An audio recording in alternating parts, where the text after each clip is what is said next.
दोस्तों, आज मैं आपको मॉडर्न वर्सेस गांव की बहू की रसोई कहानी सुना रही हूँ। ओए जसमीते, रोहनप्रीते, किथे हो तुम दोनों? रोहनप्रीत: जी मम्मी जी, मैं इत्थे है। कुलविंदर: और जसमीत किथे है? रोहनप्रीत कहता है, वो मैनू नहीं पता किथे आ। कुलविंदर: अच्छा पुत्र, तू ही आ जा। देख, आज मैंने सरसों का साग और मक्के की रोटी बनाई है। रोहनप्रीत: अरे वाह मम्मी जी, मज़ा ही आ गया। मक्के दी रोटी, सरसों दा साग। कुलविंदर: अच्छा, छेती छेती हाथ मुँह धो के आ जाओ। रोहनप्रीत: जी अभी आया बस। ये कुलविंदर है जो अपने दो बेटों जसमीत और रोहनप्रीत के साथ एक पिंड में रहती थी। जसमीत बड़ा बेटा था और रोहनप्रीत छोटा। उसके पति जोगिंदर सिंह की सालों पहले एक रोड एक्सीडेंट में मौत हो गई थी। तब से कुलविंदर ने ही अपने दोनों बेटों की परवरिश की। हर माँ की तरह कुलविंदर भी यही चाहती थी कि उसके बेटे पढ़ लिख कर बड़े अफसर बने और उनका भी नाम हो। पर गरीबी उनकी दुश्मन बन गई। अपना घर चलाने और बेटों की परवरिश के लिए कुलविंदर ने एक ढाबा खोल लिया था। वहाँ पर वो कढ़ी चावल, दाल चावल, सब्जी और रोटी बनाती थी। कुलविंदर बहुत मेहनती थी। अपने बच्चों को पालने के लिए वो बड़ी मेहनत करती थी। एक दिन जसमीत कहता है, मम्मी जी, हम कब तक ऐसे ही जिएंगे? कुलविंदर: की मतलब? उत्तर: जसमीत: मम्मी जी, मेरा मतलब ये है कि हम कब तक ये गरीबी वाला जीवन जिएंगे। कुलविंदर: पुत्र, तेरे पास कोई आइडिया है इस गरीबी दूर करने का? जसमीत: हाँ मम्मी जी, है ना। हम सब शहर चलते हैं और वहाँ पर जाकर एक फास्ट फूड ढाबा खोलेंगे। कुलविंदर: हाँ हाँ, शहर में तेरा पियो जो बैठा हुआ है पैसा और ज़मीन लेके, वो बस यही इंतज़ार कर रहे हैं ना कि हम लोग शहर जाए और वो हमारे लिए ढाबा खुलवा दे।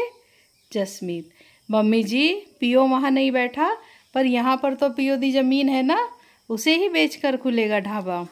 कुलविंदर: देख जसमीते, वो तेरे बाप की आखिरी निशानी है। किसी आड़े वक्त के लिए उसको पड़ी ही रहने दो, उसके बारे में मत सोच। रोहनप्रीत भी कहता है, हाँ हाँ प्राय जी, मम्मी जी सही बोल रही है। जसमीत: ओए तू तो चुप ही कर। वैसे मम्मी, इससे आड़ा वक्त और ही क्या आएगा? ये कहकर जसमीत गुस्से में वहाँ से चला गया। कुलविंदर ने जसमीत को समझाने की बेहद कोशिश की, पर जसमीत कुछ सुनने को तैयार ही नहीं था।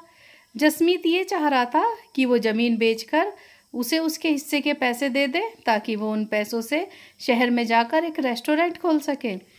फिर बेटों के आगे कुलविंदर को हारना ही पड़ा। कुलविंदर: ठीक है पुत्र, पर शहर में तू करेगा क्या? जसमीत: मम्मी जी, मैंने शहर जाके एक रेस्टोरेंट खोलना है। वहाँ मैं momo, chowmein, pizza, burger, pasta बेचूंगा।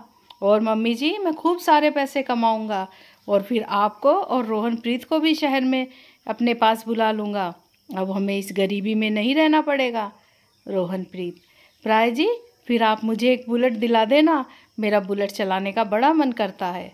Jasmeet: हाँ हाँ काके, ज़रूर दिला दूँगा, बस जाने तो दे तो मुझे शहर। फिर मनविंदर ने अपनी पुश्तैनी ज़मीन बेच दी और वो ज़मीन बेचकर जो पैसे आए उसमें से आधे उसने जसमीत को दे दिए। फिर पैसा मिलते ही जसमीत शहर जाने के लिए तैयार हो गया।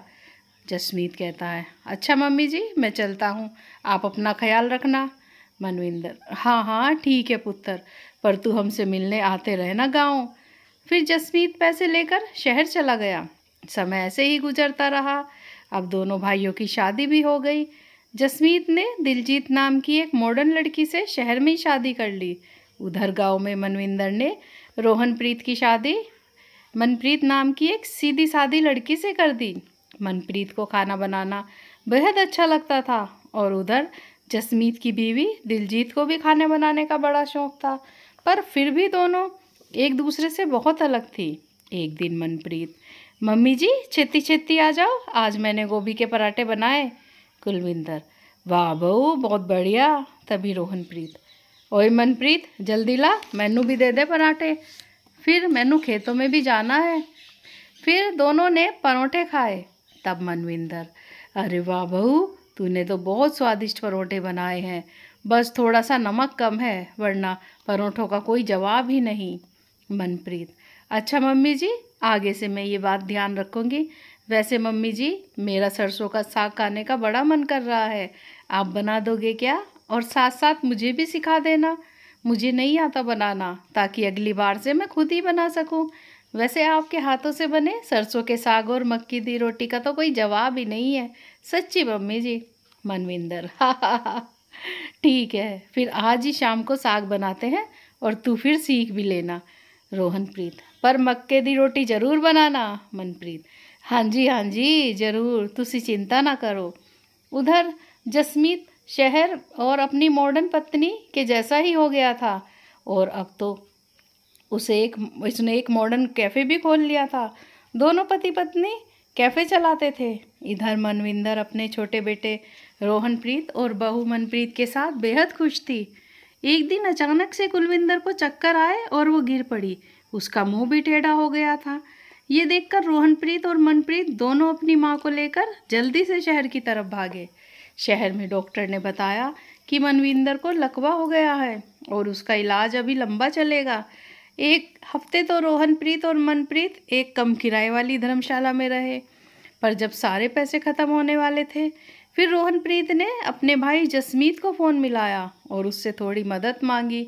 पर जसमीत कहता है, ओए रोहनप्रीत भाई, अभी तो मेरा काम मंदा चल रहा है। जितना भी पैसा दुकान से आ रहा है ना, वो सारा दुकान के ही किराए में चला जा रहा है। और मैं ऐसे वक्त में तुम्हें अपने घर पे भी नहीं बुला सकता। मेरे पास इतनी जगह नहीं है। छोटा सा मेरा 2 कमरों का घर है। सॉरी भाई। रोहनप्रीत, कोई गल नहीं प्राय जी, मैं सब देख लूँगा। जसमीत ने अपने भाई से झूठ ही बोल दिया था, क्योंकि वो तो पिज़्ज़ा मोमोज बेचकर खूब अच्छा पैसा कमा रहा था। ये बात रोहनप्रीत को भी मालूम थी, पर उसने अपने बड़े भाई से बहस करना सही नहीं समझा। फिर शाम को मनप्रीत कहती है, अजी अब तो सारे पैसे ख़त्म हुए जा रहे हैं, फिर मम्मी जी के इलाज के लिए कहाँ से आएंगे पैसे? देखिए जी, इतने ही हमें अब कुछ काम करना चाहिए। रोहनप्रीत, हाँ हाँ सही गढ़ कर रही है तू। 80 के की करेंगे पर। मनप्रीत, अजी की करना है, कोई दुकान देख लो किराए पर। 80 बढ़िया बढ़िया खाना बना बना कर बेचेंगे। रोहनप्रीत, ओए शहर के लोग क्या क्या खाते हैं वो तो हमें पता ही नहीं, और हम दुकान पर क्या पकावेंगे और क्या लोगों को खिलावेंगे। मनप्रीत, एक गल कहूँ जी, शहरों में ना हर जगह पिज़्ज़ा बर्गर तो आसानी से मिल जाते हैं, पर सरसों दा साग, मक्के दी रोटी, आलू गोभी दे पराठे ये कम ही मिलते हैं। देखिए जी, मेरा मन तो कह रहा है कि हमारा देसी गांव का खाना लोगों को खूब पसंद आवेगा। रोहनप्रीत, ये गढ़ तो ठीक ठीक की तूने। चल मैं देखता हूँ कोई दुकान। फिर किस्मत का खेल तो देखिए, रोहनप्रीत को अपने बड़े भाई जसमीत की दुकान के सामने ही एक दुकान किराए पर मिल गई। पर ये बात रोहनप्रीत नहीं जानता था कि सामने उसके भाई की ही दुकान है। अगले दिन फिर सवेरे सवेरे मनप्रीत ने वहाँ एक मिट्टी का चूल्हा रखा और उस पर साग चढ़ा दिया। तभी वहाँ जसमीत और उसकी पत्नी उन्हें देखकर उनके पास आए। ओए, तुमको मैंने पैसे देने से मना क्या किया? तुमने दुश्मनी निकाल ली, मेरे दुकान के सामने ही अपनी दुकान खोल दी। रोहनप्रीत, सत श्री अकाल प्राय जी, सब भाभी जी सत श्री अकाल। तभी जसमीत की पत्नी, ओए ये सत श्री अकाल अपने पास ही रखो।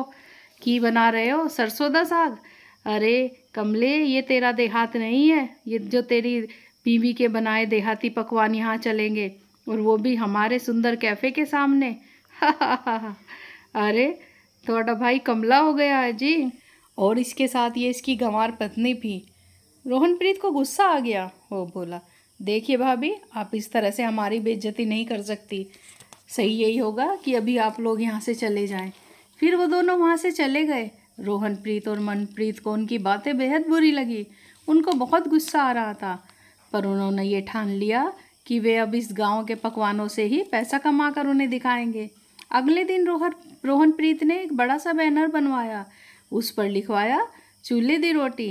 अब दोनों पति पत्नी सरसों का साग, मक्के दी रोटी चूल्हे पर बनाते और मक्खन के साथ लोगों को खिलाते। धीरे धीरे उनका ये खाना फेमस होने लगा। लोगों को पता चलने लगा। अब दूर दूर से लोग उनके हाथ का बना सरसों का साग और मक्के की रोटी खाने के लिए उनके ढाबे पर आने लगे, और कुछ तो पैक करवा के घर भी ले जाने लगे। अब उनको 1-2 हेल्परों की और आवश्यकता पड़ी, क्योंकि काम बढ़ गया था और करने वाले सिर्फ वो 2 ही थे, तो उन्होंने 3-4 लोग और रख लिए और अब उनके पास खूब पैसा आने लगा। कुछ दिनों में उनकी माँ भी ठीक हो गई। एक दिन वो ढाबे में आकर कहती है, ओए पुत्र ये की कीता?